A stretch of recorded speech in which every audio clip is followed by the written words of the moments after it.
Welcome one, welcome all into our CitrusTV studios for another edition of Beat the Bookie. I'm your ball knower of the evening, Jish Sokolsky, and I know lacrosse might not be your forte, but stick with me for the next 15 minutes and you'll start throwing dimes on lax like you were born with a mullet. Be smart with your money and listen to me, and that Lamborghini will be yours in no time. The most handsome edition of Beat the Bookie starts right now, but before I continue, let's take a look at how a former executive producer of the show, Jordan Leonard, did in his Super Bowl picks. And let's just say it wasn't too bad for the kid. He correctly predicted that my Philadelphia Eagles would win the Super Bowl. Big ups to the guy. $8 won. We could use a little bit more than that, Jordan. But 5-4 in his picks, including that amazing A.J. Brown anytime touchdown. I was jumping up and down when I saw that one. Zach Bond interception led to it. Nice little mesh concept. If you bet on all of that, then, man, we could probably buy a brand new studio. I could talk for days about the Super Bowl, but now it's time to look at the season standings for some of the other good folks that have been on the show. Of course, Skylar Wilkes blowing Jordan Leonard and Gino Antamarino out of the water, putting him to shame. That's $254. It's a little scary to look at, I'm not going to lie. I'm not sure if I can necessarily jump ship here, but there's a new sheriff in town. His name starts with a J, it ends with an H, and has an is in the middle. It's me. It's my time. I'm going to win more than Skylar right now. Hey, Jerry, you better yell! Show me the money! Show me the money! It's time for our Beat the Bookie games of the week, and I want you to really grit your teeth for this first one, because we're talking long poles, long stick minis, and goalies. A showdown between number 13 UPenn and number 15 Georgetown means a defensive grit contest is on the horizon, especially considering the Quakers have not one, but two preseason All-Americans manning the defense. Defenseman Brandon Lavelle is arguably the best at what he does. Brendan, he's our man. If he can't do it, All-American goalie Emmett Carroll can. The senior saved a career-high 238 shots last season with a stop rate at 60%. Georgetown just played a nightmare of a Johns Hopkins defense and walked away with this many goals. I don't care how lackluster the Penn offense is. You mean to tell me the Hoyas will win by 2? Absolutely not. I want an Alexander Hamilton chucking on the fighting Chuck Bednareks, and you should too. And how about we stay in the Ivy League? You could go to Harvard, get a law degree, and make money that way. But there's an easier way, and you can bet on number 17 Harvard taking on number 20 Providence on the road. I know last year the Crimson dominated the Friars by 16 in their season opener, but these are brand new teams. Harvard lost Graham Blake to graduation, a guy who scored a sock trick in that last game. And it was also goalie Christian Barnard who made the journey over to the pros. He stymied 9 shots in that Providence game in 48 minutes.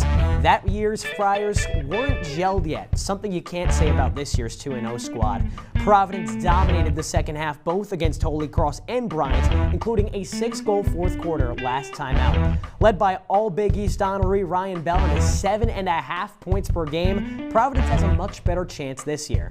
Plus a face-off unit that's improved its average by 10% in the early going goes up against a putrid Harvard squad that makes me laugh at this 3-point line. Give me Providence and give me $10 on it. God, I love the Ivy League. Let's keep it there. How about one more time with a top 10 matchup I know you've been on the edge of your seat for. 5th-ranked Princeton has 10th-ranked Penn State in its season opener, and don't get fooled by this 1.5-point spread. There aren't many teams that can break through a tenacious Nittany Lions defense, but PSU hasn't seen an attack that features a big three of Towards-on finalist Coulter Mackesy and last year's freshman phenoms Colin Burns and Nate Kabiri. These three combined for 98 goals by themselves last year, not to mention the 80 returning goals in the midfield. On the other end, Penn State has been inconsistent in its 2 games. Against feeble Villanova, PSU could only score 4 first-half goals. Give me the Nerds from Jersey by at least 2, and you can toss $10 on it. Get some money in the bank on that one. Let's see the offer from the upstairs. Our C-suite picks are back, and well, it looks like we're in a little disagreement on this Harvard and Georgetown game. I get the Harvard love. I understand they're the 18th ranked team in the country, and they blew the Friars out last year. I just have faith in this 2-0 squad that really has looked a lot better through its first 2 games this year than it did when it played Harvard last year. And of course, we all agree, Princeton should roll over Penn State. I'm okay with that. All right, let's get back to the main event. My picks. Hooray! Let's keep it with the sticks. Loyola takes on Johns Hopkins in a battle for Baltimore, and odds makers aren't really seeing what I'm seeing here. The Blue Jays are favored by 5.5, and really that's for no reason to me. The Greyhounds just took Maryland to overtime, and Hopkins simply has yet to utterly dominate any team. Loyola isn't winning, don't get me wrong, but they aren't going down by 6 again. I'm sleeping well at night knowing that my $15 are making me more money on this one. Have you guys heard of this hockey sport thing? It's like lacrosse, but it's on ice. It's really cool. I recommend that you get into it. And I have the perfect way to do it. Team USA plays Canada in the Four Nations Classic this Saturday in a battle for national pride. The team up north is, of course, favored, and why wouldn't they be? The Canucks have Connor McDavid, Nathan McKinnon, Brad Marchand, basically everyone. But just like their country, Team USA is young, scrappy, and hungry. The youngest team in the tournament is led by superstars like Jack Hughes, Jack Eichel, and Matthew Tkachuk on the attack. Those are the young guns that are sure to skate circles around the old ace. And in net, how about the NHL's leader in wins, Connor Hellebuck? And if you want to make Hellebucks, throw U.S. currency on that U.S. money line. Do you believe in miracles? I sure do. I want 20 doubloons on the red, white, and blue to beat the mild-mannered Maple Men in Montreal. But if you don't love the USA, how about you throw some nickels for the Slovenian Luka Doncic, who was just dealt to the Lakers? Open your nose and smell the revenge in the air. If my old general manager said my conditioning was what was holding my team back, I'm doing everything in my power to run circles around that team. And now that the piece he was traded for, Anthony Davis, is out, this Mavericks team is looking like it can get lit up. When LA plays Dallas on February 25th, not only will Luka drop 35 points, but his new pal LeBron James will munch a 30 burger. You can drop a $5 on that and taste the sweet revenge. And for my next trick, okay? Yep. All right, got it. Okay, so I just looked into my future goggles, and boy, did they tell me something huge.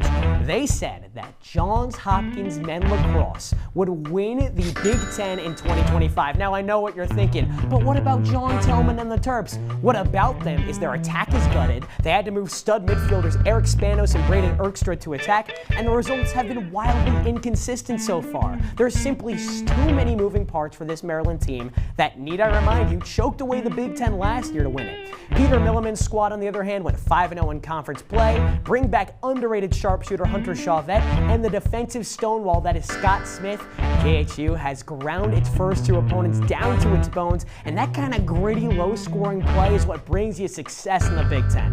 Hopkins is back, and they will win that Big Ten conference. And I'm not the only one making bold future takes. Let's take a look at some of how some of my peers' talents' future bets are looking. So far, still pretty TBD. Skylar Wilkes had Jahoni Broome to win the Wooden Award, and Gino had Michigan State winning the Big Ten. Both of those still to be determined. Mine probably has the best chance of hitting those, so you're gonna want to put big money down on Johns Hopkins Big Ten men's lacrosse. Now let's kick it to a parlay. Take it away, Jish. Hey, thanks, Jish. I'm Jish. This is the Jish Show. Now, I know you probably still don't know a ton about lacrosse, but that's okay. Nobody really does, but I do, and that's why you're here. Let's make some money with this parlay I cooked up. I love sports betting because it takes me back to summer camp. Rest in peace, Camp Luema. One of my favorite games at camp is my favorite game on Beat the Bookie. It's called Over Under. Let's play Over Under with 3 lax games this weekend. First, let's go above the head with Duke and St. John's. Yes, Duke lost Brennan O'Neill, but the Blue Devils scored 26 by themselves against Bellarmine in week 0. If that it doesn't matter what the Johnnies do. We're going over. Now let's swing under. There is no way UPenn and Georgetown reach the 21 goal line. The Quakers had the 48th ranked scoring offense goal scorers of note to change that. And the Hoyas, forget it. They just lost 3 of their top 4 point getters from last year and dropped a 6-burger against Hopkins. And we're finishing between the legs too, because Denver takes on Utah. Lest we forget what Denver did to Syracuse in the NCAA tournament, a lot of that core of SSDM, Casey Wilson, and close defender Jimmy Freehill is still intact, and an inconsistent Utah squad will not combine with them to get to 25 goals. Give me the under. That's my last $10, which means I'm broke. Back to you, broke Jish.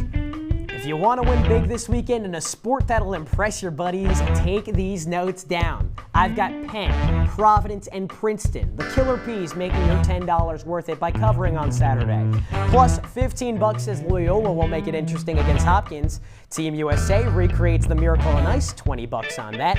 And if you look ahead a little, Luka won't take kindly to the trade, and neither will that player prop once it sees you hammer that $5 on it. Johns Hopkins wins the Big Ten and lax for $10, and our game of over-under will surely make you some coins. That's about all the time we've got on Beat the Bookie. I'd like to extend a big thanks to our producers Adam Hipsky and Griffin Bloomstein, and our sports director Adam Avon for having me on. I'm Jish Sokolsky, and remember, you can thank me later.